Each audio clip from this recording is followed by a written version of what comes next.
All right. Okay, ladies and gentlemen. So,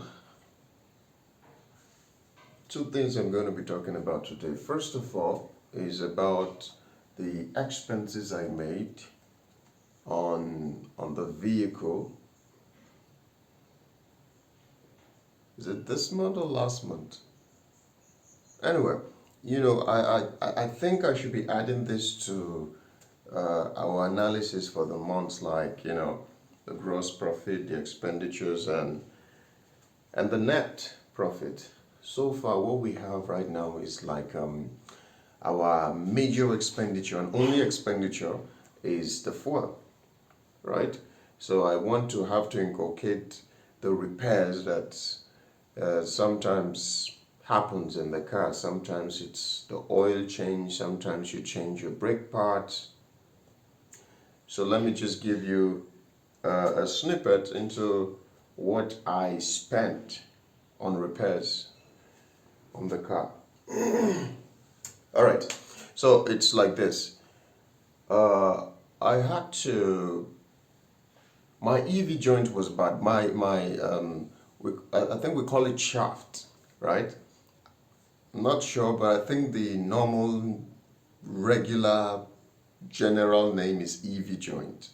But it's shaft. You know that thing that when you turn your car, it goes like one metal is crackling against another, or you know, not in a good way.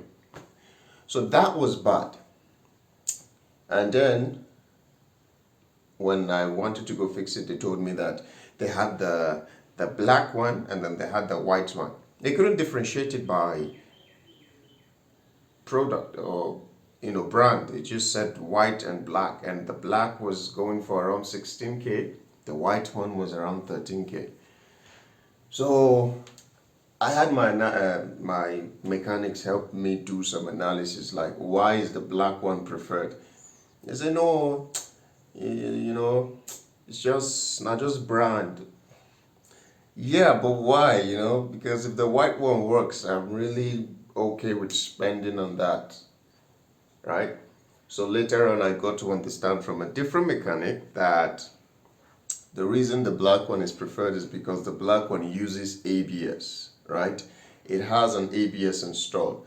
Now, an ABS works with your speedometer and also, anti-braking system. It also works with your braking system. So if your car does not have an ABS, he said it was perfectly fine to use the white one because the white one does not come with an inbuilt ABS. So if you use that on your vehicle that has an ABS, your ABS might malfunction. So that was his explanation.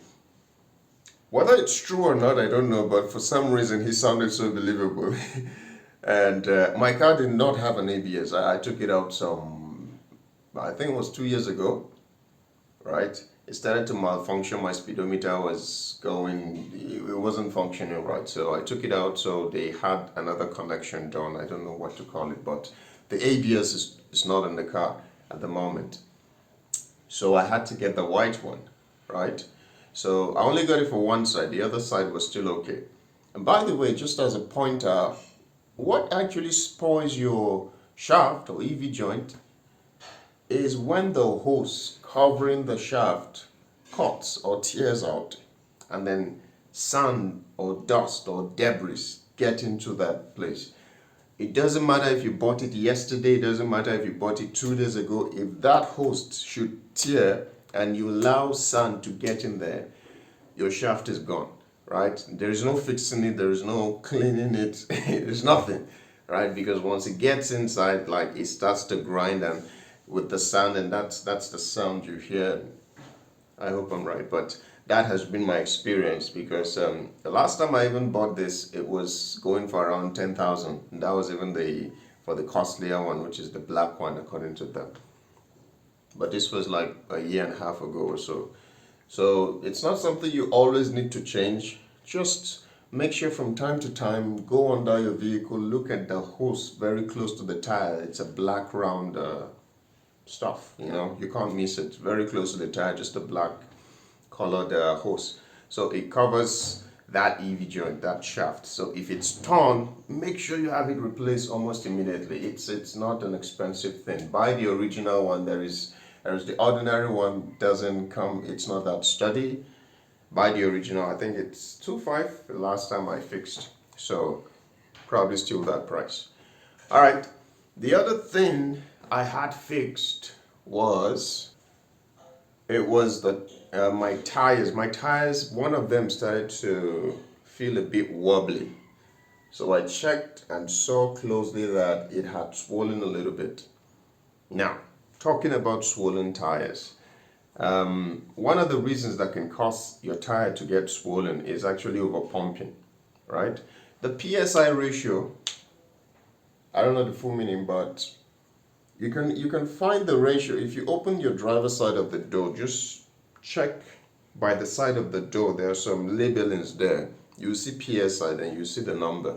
So the PSI ratio of any car and the official or the required car number, tire number, sorry, not car number, is usually written there. So sometimes your car is originally factory fitted with like 205, maybe 16 rim and all that. But then you go and you upgrade it to like 215 or 225. That's not a bad thing, yeah? Although in case of insurance, it's an issue. But I'm just trying to say that either way, whatever it is that you do, please don't overpump your tire. It actually causes it to swell. It actually causes it to swell. So I've seen some dude, he drives a Corolla, not a Corolla, I think it's a Vibe, Pontiac Vibe. He pumps his tire up to 45, 50. I'm like, Jesus Christ. How? You know, if you're like a high-ass boss or one of those traveling buses on the road or a Hilux, of course, maybe even 60, I don't know. But no, how can your tire be like 215, 205, 60, 16, and you are busy pumping for like 50? What the hell? It's going to swell at some point, right? Especially if the tire is not so new. At some point it's going to lose, stability, and then one side is going to start blowing up like this. It's just too much air inside. Don't overpump your tire. Typically 35, 30 is good. But if you don't like how it looks, you can go up to 40. But 35, it's like a general average that seems okay, if I'm not mistaken. Again, you have to confirm by checking that side of your door, right? Or you speak with your mechanic or like an expert, not just a mechanic. Most of the time, these mechanics, they don't even have a car, yet they have all the best advice to give to you. How does that even make sense? You don't drive one. How do you know the most about these things, right? It's one thing to repair. It's another thing to actually own and feel what the problem is like, right? So it's actually, just as a side note, it's be a very good idea to have a mechanic who also owns a car, so he knows what he's talking about. Okay, let's not digress too much. Okay, so the other thing I made an expense on was the car, the tires, right? Not all, just I think it was just one. One started to get wobbly, and it was annoying because it was a good one. It was a good one. Sorry, just before I continue on this tire issue, so I spent 13,000 to buy the shaft of the EV joint, and then I paid some 3,000 more for service charge. The mechanics that helped me fix it. So that is about 16,000. Then I got tires, just one. I don't know why I keep saying tires. Just the one of them started being wobbly. By the way you know that your tires are becoming swollen, or anyone is becoming swollen, is whenever you are moving not at a very fast pace. Let's say you're moving within the city or something, and you notice that you're shaking as you're going, and the car is slow, right? Because if it's on speed, you probably not notice that much. That's if the swelling is not that bad, right? So that's one way to know. And if the swollen tire is in front, your steering is going to show. You're going to see your steering going like so. especially when it's slow. Even when it's fast, it's going to keep going like so because one of the tires in front is doing that. So, but when it's in the back, you're just going to feel it. The car is not going to move smoothly or stably. I think this is common knowledge, but just in case it's not, that's one way to find out. And it's quite visible if you look at the tires, you can tell which one has swollen. And it's best to change it, even though it's still looking wonderful. It's best to change it, otherwise you're not going to enjoy your movement. And your customers will know because nobody enters a car and it's wobbly and they feel like everything is all right. Okay, so I got tires. Now I didn't get the new one or the what do you call it, the Belgium one. I don't know what else to call the Belgium. That's Belgium. And if you're Nigerian, you'd understand what I mean. But boy, we call it Belgium anyway. It's the next best thing to new, right? I didn't get that. I got a fairly used one, right, from the vulcanizers. Uh, that was partly because I was not willing to spend that much money on tires, first of all. And I have gotten some pretty good tires from vulcanizers. If you know how to sort them out, you are actually going to get some very good long lasting like tires, like I think three of my tires right now, all of them fairly used. None of them is Belgium, none of them is new. Funny enough, I bought a Belgium one. I think this was 2 months ago. The thing tore was thing annoyed me because I spent a lot on it. Was the teeth were still very very intense and everything, but it spoiled. It just tore. Like I didn't even know what happened. I just went on a journey with it, came back, drove it around for like a week, and then I started noticing the tear. I was confused. Anyway, so I have gotten a very good experience with fairly used. So I get that from vulcanizers, right? Not all of them have the best tires, so take your time, sort it out. Like there are so many options on the road, so many options.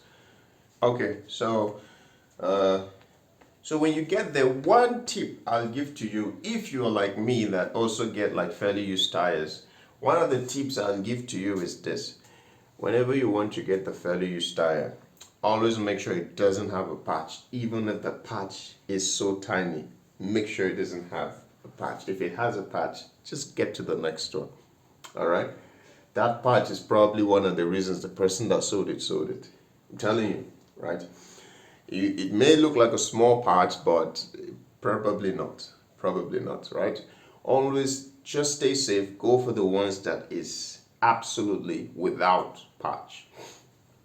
It will last the longest for you, the longest. All right. So depending on your vendor, these tires could go for 5,000. It used to go for 3.5. Before the economy went down the drain. Could go for 5,000. Some people will go for 6. They look at the grade of the tire and they feel like, no, this tire is still like very good, right? I'll even sell for 8. Some people go for 9 and all that. But, I'm just saying that you can source it for cheap or for cheaper with these guys. And I I have a good experience with it. I have a good experience. Not all the time, by the way. Like the one that got wobbly, right? It was a fairly used, so it was my bad. I saw it. It was a bit bumpy. I was like, no, it still looks good. The teeth are okay. So it was my bad. And so that's why I'm not complaining if I have to change it like after like a month or something. It was my bad. So for that, I spent around 6,000. So initially, we spent around 16,000 for our shaft, our EV joints, and now we spent another 6,000. So total was around 22,000. So the total expenditure I made on the car was around 22,000. Okay, so every other thing was okay. The oil was gauged. It wasn't time to change, and so just as an additional thing I did as an expenditure, right? So next time I'll be sure to add it up to our expenditure list, not just the fuel thing. Okay.